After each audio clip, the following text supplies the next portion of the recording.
അപ്പോൾ ഇന്ന് ഞാൻ പരിചയപ്പെടുത്താൻ പോകുന്നത് നമ്മുടെ ടെറേറിയത്തിൽ നല്ല അടിപൊളിയായിട്ട് വളരുന്ന ഫിറ്റോണിയ എന്ന് പറയുന്ന അല്ലെങ്കിൽ നീർ പ്ലാന്റ് എന്നൊക്കെ പറയുന്ന ഒരു പ്ലാന്റിനെ കുറിച്ചാണ് കേട്ടോ. നല്ല ഈസി ആയിട്ട് ടെറേറിയത്തിൽ വളർത്താൻ പറ്റുന്ന ഒരു പ്ലാന്റാണിത്. അപ്പോൾ എൻ്റെ കയ്യിലുണ്ടായിരുന്ന ഫിറ്റോണിയാസ് മൊത്തം തീർന്നു. അപ്പോൾ ഇനി ഞാൻ പുതിയത് വരുത്തിയതാണ്. അപ്പോൾ നമ്മുടെ കയ്യിൽ ഇപ്പോൾ അവൈലബിൾ ആണ് ഫിറ്റോണിയാസ്. അപ്പോൾ വേണ്ടവർ DM ചെയ്ത് കഴിഞ്ഞാൽ നമ്മൾ അയച്ചു തരുന്നതായിരിക്കും. ടെറേറിയത്തോട് ഇഷ്ടമുള്ള ആൾക്കാർ കൂടി വരികയാണ്. ഇതുണ്ടല്ലോ ഒരുപാട് കളർ ഷെയ്ഡുകളിലുണ്ട് കേട്ടോ. ഇത് ആ ഒരു ഗ്ലാസ് ബൗളിനകത്ത് നിൽക്കുന്ന കാണാനായിട്ട് ഭയങ്കര ഒരു പ്രത്യേക ഭംഗിയാണ് കേട്ടോ.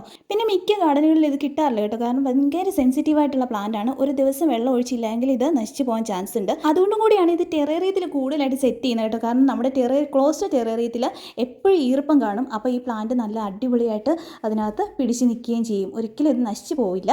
ഇത് നല്ല സ്മൂത്തായിട്ട് അവിടെ നിന്ന് പതിയെ വളർന്നോളൂ കേട്ടോ. അപ്പോൾ വീഡിയോ നിങ്ങൾക്ക് ഉപകാരപ്പെടുന്നുണ്ടെങ്കിൽ ബാക്കിയുള്ളവർക്കും കൂടി ഒന്ന് ഷെയർ ചെയ്ത് കൊടുത്തേക്കുക. കൂടെ പേജ് ഒന്ന് ഫോളോ ചെയ്യാനും മറക്കണ്ട കേട്ടോ.